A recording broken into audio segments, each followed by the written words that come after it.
Welcome to Aircrew Interview. I'm Mike King, your host, and in this episode we chat with former Tornado GR4 nav Kev Gatland. In the first half we talk about Kev's early beginnings in aviation, being selected to be a nav on the Tornado GR4, and his involvement with the RAF 100 Flypast that happened in 2018. Thank you and enjoy.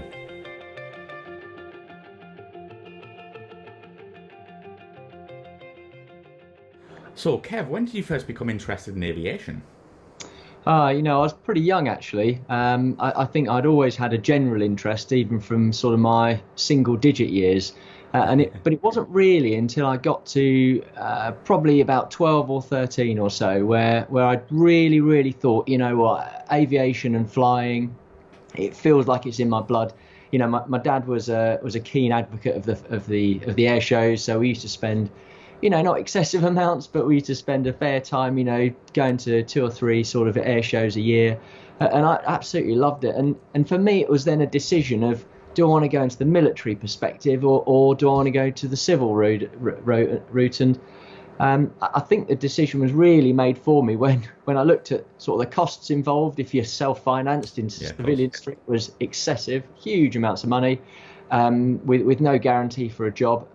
Pretty pertinent what's going on right now, or the military, which was obviously a shot at maybe getting onto fast jets, and of course as a young kid, fast jets were the things that I really wanted to go towards, and plus I'd always had that nostalgic view, I think, generated from the old Battle of Britain films and things like that of the Air Force, and so for me it became a pretty early obsession as to getting into the Air Force and hopefully getting onto the flying side and ideally fast jets. Absolutely. So what year did you join the RAF, and did you go in to apply as a nav, or did you want to go in as a pilot? Yeah, so I wanted to be a pilot, and that was my dream, and it all seemed to be going fine up until when they started looking at eyesight, and it was the eyesight bit that let me down. Right. So at the time, I think even at the flying scholarship stage when I was 16, 17 or so, my eyesight wasn't quite up to the level that they wanted. So I kind of knew early on that was probably not going to be the case, but it passed the aptitude or the requirements to be a navigator as it was at the time. So I kind of went through, got the letter saying, yep, we're accepted and you can join as a navigator, and was very happy. Again, early years, I always thought it would be awesome if I could transfer across, and try and get that pilot crossover, which I know had happened for some people in the years previous, but at that time, my early career, that just wasn't an option. So settled down into the role of being a navigator, and frankly, thoroughly loved it. Absolutely brilliant career, even though I didn't actually have my hands on throttle and stick, so to speak. Brilliant. So tell us some of the aircraft you started training on, and what was the difference between pilot training and nav training? Were you separate at this point? Yeah, so we did our officer training first and foremost. That was 6 months at Cranwell, and then from there, really everyone split out. We did a bit of holding, so between starting flying training, we went off and I held for 3 months at Lucas, which was great, holding with Treble 1 Squadron for a while. And then back, and then we were very separate. So the pilots went off and did their courses, and we were back to Cranwell flying on the Grob Tutor, relatively new at the time. And I think we started off with a course of 10, 12, something like that. But probably about 10, I think it was. And spent quite a few months there before hopping across to the Tucano, as we started going through going faster, through the skies, and then back to Cranwell after that for a bit of time on the Domini. And that was really split into 2 halves in terms of the first bit of it was the medium level work and systems and radar. And then from that point, we were then split again into whether you went into the sort of low-level fast jet route or off onto the sort of the multi-engine route. So we then took the Domini down, the little HS-125 down to the low-level environment, and really practiced some of the skills we'd need with kit management there before progressing onto the Hawk, and then again split into whether we were going F3 or GR4. But the pilots had a very separate route, so they were all off at where there's Linton on Ouse for the Tucano, and then across to Valley for the Hawk side of stuff. And then we kind of met up again with them, although we phased differently, but met up again with them at the OCU, so the conversion unit up at Lossiemouth. And that was really the first time we'd flown with ab initio pilots, when we got back together on the OCU. So yeah, a great sort of journey, but very separate to the pilot side of stuff. Absolutely. And then you got obviously posted to the mighty GR4. What were your first thoughts of the aircraft? Incredible. I still remember that first ever sortie where I was flying with a chap called John Nixon. Lenny Nixon was the display pilot for that year, because at 15 obviously did the display, and sat in the back, and as the afterburners were lit and we thundered down the runway, airborne, gear up. I just remember feeling under my mask I had this huge smile and looking over left and right and just seeing the air intakes either side of me as we sort of got faster and faster. And we took off on runway 23. We did what we call the Tain departure, which sort of took us all the way around sort of the back of Elgin, and then out and then into the range for a familiarisation visit, and just feeling this most incredible feeling as we're zipping along at 420 knots and speeding up to sort of 500 into the range, and a couple of 100 feet, and then into a low level route. And I don't think I stopped grinning from ear to ear. I don't think I did anything useful other than grin ear to ear and enjoy the trip. But absolutely incredible, and incredibly well prepared with the simulator that they had up there, and of course you're putting together all of the various elements from all of the training programs, the systems management from the Domini, the visual aspects, from the Hawk and the like, and all of the different sort of cycles, work programs that you go through, and building it all into one, to sort of operate that GR4 as one, with the pilot flying it. So yeah, incredible feeling. Yeah, what was the environment for a nav in the cockpit?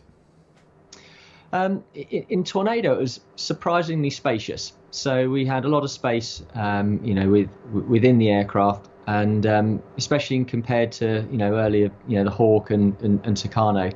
A huge amount of it, of course, when you're at low level, was focused on lookout, radar management, and then as you went into your attack areas, obviously your weapons management, self-defense, equipment management, and the like. And of course, over the years, that sort of environment changed a lot, because we went from being a predominantly low-level, dumb weapon aircraft, all the way through to the latest, where it was all very, smart weapons, laser-guided, GPS-guided stuff, targeting pod work, all up at 15 to sort of 20,000 feet. So it was a huge shift in terms of our work patterns and what sort of things we needed to do. But very comfortable, spacious, like I said. It was genuinely a sort of joy to be in the cockpit, and old, outdated in some respects in terms of in terms of comparisons to some of the latest stuff. But the software was regularly updated. The weapon systems were obviously, a lot of them are brand new and state of the art, certainly in the later years of the GR4. So you ended up being able to keep up, with what else was going on around you.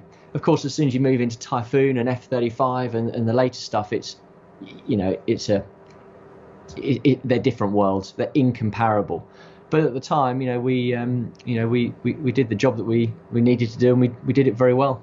And yeah, you mentioned then obviously the GR4 got upgraded as the years went by, but so did you have to have ground school each time it got upgraded, or systems was getting upgraded? And if so, how long would that take you to get up to speed? It really depended. We used to get a software change every year, and when we say a software change, it was more like a small upgrade generally. So, but sometimes there'll be some really, really significant changes to how the weapon systems, say, were mechanized, or how the new information may be presented to you.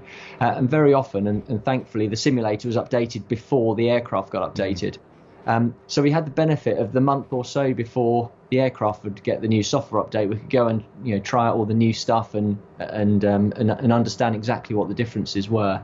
And within that, the weapons instructors would be going through the changes, so we get regular briefs on how this new stuff was mechanized. There was also paperwork that everyone would take away and just read. So it never really caused any problems. But I think that was the amount of information and the fact that you could practice beforehand and look at the differences were great. And it was a pain sometimes, because you'd have the simulator operating in a different software load to the real jet. So you're getting the real jet after being in the sim for a few times. You'd be like, it works the old way. But again, never really caused any problems. And it just kind of came down to the, bit of self-reading. And if there were any sort of challenging bits, a lot of the weapons instructors or the electronic warfare instructors or whatever on the squadron would be your first point of contact to talk to. So what was your first operational squadron, and was this a squadron you wanted to get posted to at that time? Yeah, so I went to 12 Squadron, who incidentally, the boss of that, right at the very end of my time, is now the current Chief of the Air Staff, Mike Wigston. Mm-hmm. And I wanted to stay up at Lossy because I absolutely loved it. I thought it was a really, really great place to be. And 12 at the time was a fantastic squadron, like they all were, but they were a fantastic squadron to be on. So for me, it was a dream. I've moved a couple of 100 feet from 15 across the to the HAS site that 12 was based at, and had a whale of a time. I spent quite a few years. I think I was up in Lossiemouth for probably 6 or so years, or 6 to 8 years, I think it was. And from there went to back to 15 for a bit, and then on to 617. So but 12, great squadron, and sort of spent pretty much 3 years almost to the day there. Yeah, what were the best and worst points of operating the GR4 in your experience? Look, I think that some of the best bits were the crew environment. It was really, really good to be able to fly with someone. Obviously, as a navigator, it'd be pretty difficult to fly by yourself. But the ability operationally to be able to talk through some of the complexities of say, the rules of engagement, the legal aspects of what you may be doing, and be able to have someone that you're able to discuss that with in cockpit. The jet was very capable. It's old, but the weapon systems and the integration of the software was really good, and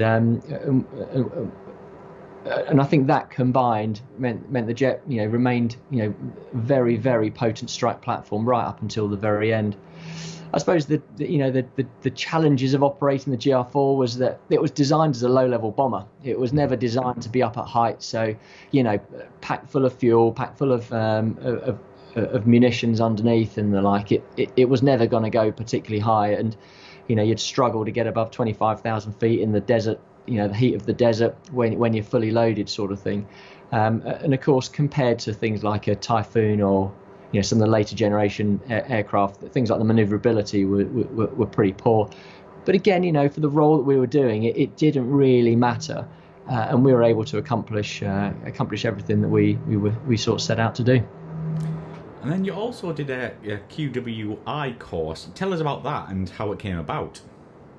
Yeah, so probably a pinnacle of where you could get to in terms of your flying side was the weapons course, and that was a 6-month course, again hosted back on 15 Squadrons, the conversion unit.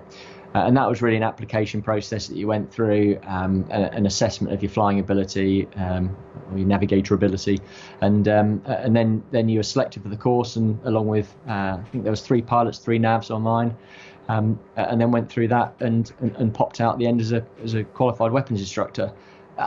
Super challenging, the levels of knowledge and experience that you needed to sort of get successfully through the course were high. You needed to be a true expert in the tactical application of the platform, in all the weapon systems, in the software, and all of the nuances, complexities, to the point where you could explain almost anything to anybody else in your squadron. And of course, as you went back to the squadron, then you were that first point of contact for everyone to when new things came along. So it'd be new software or new weapons or an upgrade or something. You'd be the first person that the squadron members would come to, and everyone from the boss of the squadron down to the junior members sort of relied on you to get it right. And taking that then to the operational side, you give a lot of the briefs, read all of the documents first, and really try and get a good grip of it. So when the questions did flow, you'd be able to answer them, and if you couldn't, then you knew exactly where to find the answers. So was it equivalent to, I guess, the US Navy Top Gun course? To an extent, I'd say, yeah. To an extent, it's I suppose in terms of it being the pinnacle of professional achievement was getting onto the weapons instructor course. So similar. Obviously, we did a very limited amount of sort of air combat in the GR4, but I guess the F3 course would do a significant amount more. But in terms of professional standing, it was equivalent, and of course a lot of this as well was ensuring that you fully understood the integration of your platform and Tornado into wider sort of composite air operations, or CMAOs as we call them, and you also understand all the other aircraft out there and their capabilities and their limitations as well, so you can sort of try and fill the gaps when you're in big exercises of what's going on. Absolutely. And obviously we're going to come on to more of your Tornado flying later, but what squadrons were you posted to over your flying career? Yeah, so I started on 12 and then went back to 15, did the weapons course and also did some instructor time there as well, and then 617 for a little while. And then after that I was promoted, moved south, and spent a bit of time in a desk job before going to Marham and then onto 31. 31 was my sort of final operational squadron, and then I spent quite a bit of time in the sort of running the Tornado Standards unit, and then really finished my career within the headquarters side. So a fair spread of the squadrons. So it was good, really good to be on them all. But yeah, we're here to talk about that. Obviously, the amazing RAF 100 Flypast in 2018. Yeah, you were very involved in this. So can you tell us about, from start to finish, what your involvement was? Yeah, so I just started in the Tornado headquarters as the chief of staff there, and like a lot of these things, the edict comes down that something like this is going to happen, and it fell into the one group, which is obviously Tornado headquarters was part of, and then within that it sort of flowed further down into, can someone in the Tornado headquarters sort of take this on? So my boss was, at that point, who was a Tornado Force Commander, said, yep, no problems at all. And he came to me and said, would you like to have a look at this and get involved in this? I immediately said yes, and then thought, oh, crikey, this is a big event. We'd done a little bit of work with a chap called Tom Benson as well on the previous Queen's birthday Flypast. We had a bit of an understanding of what we needed to do to put together this event. Fairly soon after that, Steve then got moved into a staff role, so I was kind of left holding the baby sort of thing, and needed to sort of pull it all together from there. But very, very well supported in terms of my 1-ups, 2-ups, and ultimately reporting eventually through the senior air staff officer, a chap called Johnny Morton, and then into Jerry Mahey, who was AOC 1 group at the time, and he then became the senior responsible owner for the whole Flypast, so really reporting directly to him for everything. And then it just kind of grew in terms of the first 6 months. Really was all about just pulling together the conception of the whole thing, and how many aircraft we wanted to get involved, what the sort of formations were going to look like, and the like, and really spreading the tentacles out to all the different areas that needed to be engaged. Air traffic control, obviously, but not just air traffic control from the military side, but the civilian side.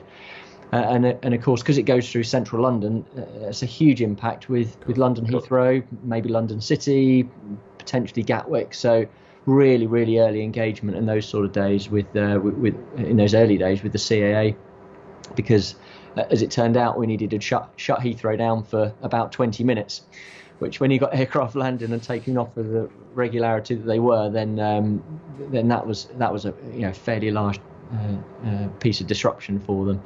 So it was a real great privilege to sort of get involved in that right from the very start, and my role really continued through the initial planning, and then just ensuring the coordination of every single part of the Flypast kind of came together to the successful conclusion at the end.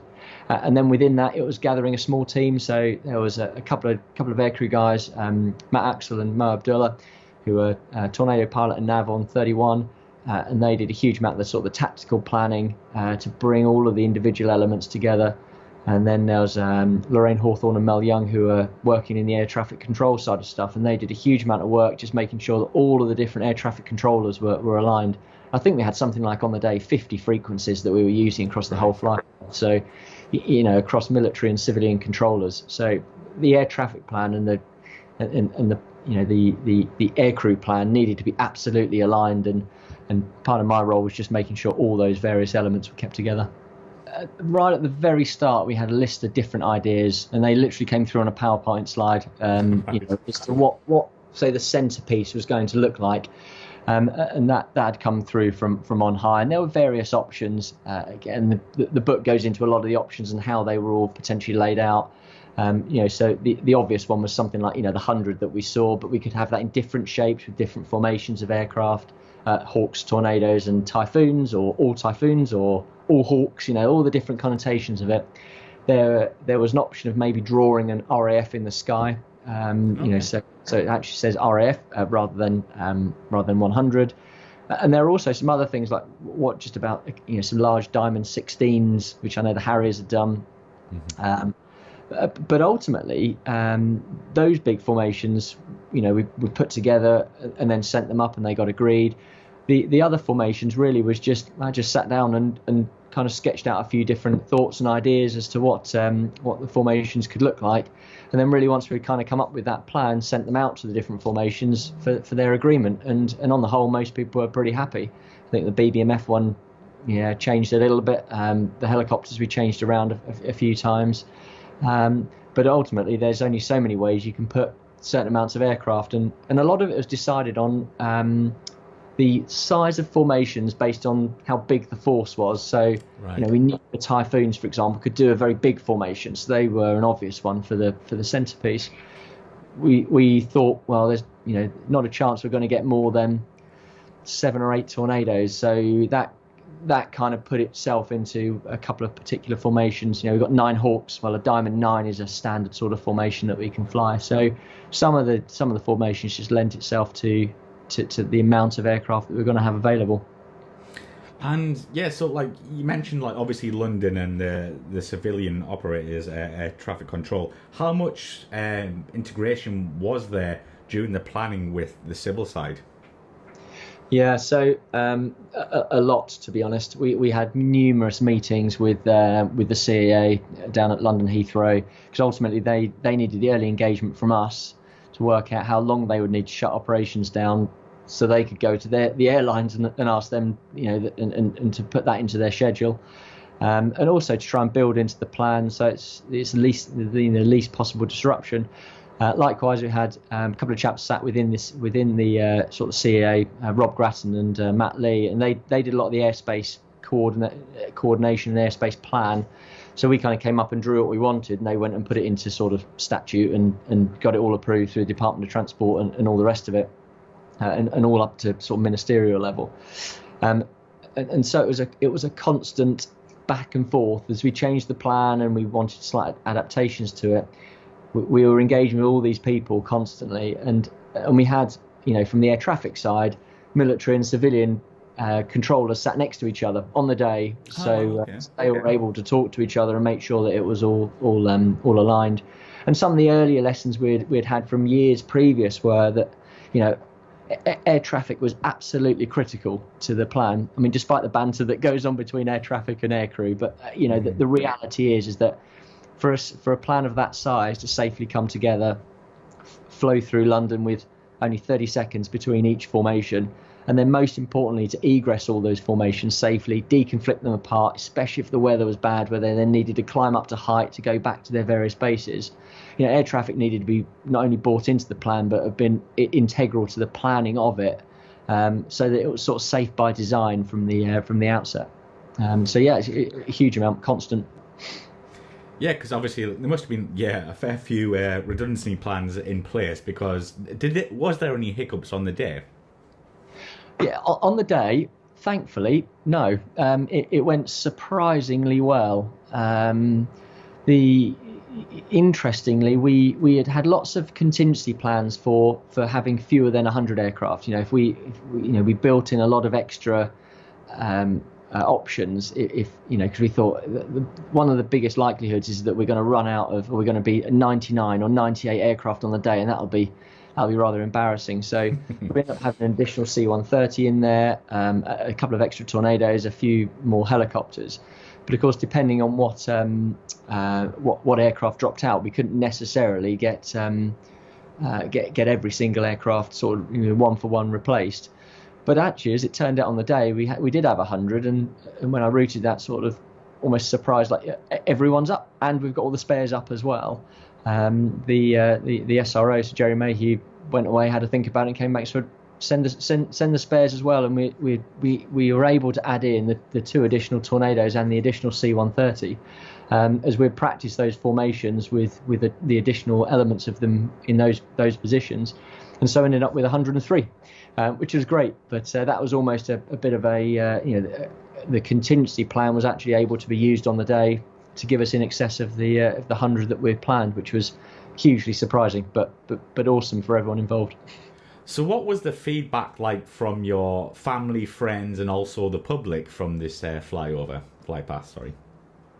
Yeah, it was more than I could ever imagine. The first indication, I think, for us on the site, because myself and the team arrived in London. We were in a vantage point just opposite Horse Guards Parade, and that was our command centre. So we were in London watching it rather than being part of the Flypast and coordinating all the different elements that we needed to make sure were there in order to give it a go. And you can imagine I'm inside the building at the early part of the morning, and as we were approaching the time that everything's coming together. And it wasn't until I think someone had an iPad on the table as the BBC were doing live filming and the like, and I just caught a glimpse of the view down the Mall, and it was absolutely packed. I'd never seen it as busy, ever before. And when we walked then outside later, we could see people on the roofs of the buildings. The Trafalgar Square had come to a standstill. The bridges were full of people, and you could hear then as the aircraft kind of came over and flew down the Mall, as the first ones approached, and certainly when the 22 Typhoons flew down the Mall, you could hear the noise of the crowd, even from the half mile or quarter of a mile distance that we were away from it all. So it was an incredible feeling to be sort of part of that, and everything to work out on the day. Obviously, as you can imagine, a huge amount of text messages and phone calls, and I think it was, the response seemed to be fantastic. I think everyone was very pleased with the spectacle that was put on, and all credit to the engineers that got all those aircraft up on the day, because these guys don't get the credit I think sometimes that they deserve, because the reality is these guys were working for weeks prior to not only get the aircraft all ready and for the practice events which we had to put together, but making sure all those spares are ready, everything's sorted, the spare aircraft, the spare parts they might need on the day, the manning schedules, such that the crews are able to hop in and then do the pilot stuff with their throttles and sticks to make sure that that the formations looked as good as they were. So an incredible team effort, and I think everyone was incredibly proud of everything that they did and saw on the day. Absolutely. And you probably have many, but there might be one that sticks out in your mind here. But do you have a memorable moment while planning or the execution of the Flypast personally for you? I think the most memorable piece for me on the day certainly were the Typhoons, and coming from a GR4 man, but yeah, I mean 44 EJ200 engines all in that synchronous roar as they're going down. I'll never be able to experience sort of that feeling again. You feel the rumble through your chest. You're hearing the aircraft. In the backdrop of that, you can also hear the crowds and how they're reacting to it. It brought a bit of a tear to my eye, if I'm honest. It was really, really emotional, because it also felt like the end of a long or an 18-month sort of planning cycle. Although we did have Fairford, which we put on a 50 aircraft Flypast as well 3 days later. But for me, that was probably the most incredible moment of it all. I think earlier on in the planning, it was just because it was so sort of constant, I suppose. There was always something going on. But I still remember trying to get all the briefing stuff sorted out, and we had a great millennial who was much better at IT and computer systems and stuff than I am. A chap called Kieran who did a great job trying to get the computers up and running so we could showcase on big screens how this is all going to work to the crews, and ultimately to Jerry Mayhew, who's going to sort of sign off on it and say, yeah, I'm happy, I'm happy this is safe.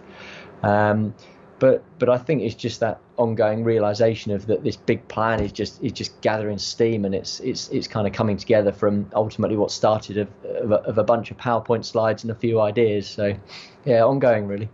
Absolutely, and it was incredible to see. So thank you for being involved in that and showcasing the RAF and all her might. But you were also involved in a couple of other like flyovers. Could you tell us about this? Yeah, so I guess you're referring to the REACT Flypast. REACT, yeah, the 70th and was it 75th as well, or something? Yes, yeah. So, 3 days after that, the RAF 100 one, we did effectively the same again, although it was half the size, and it was certainly planned for Fairford.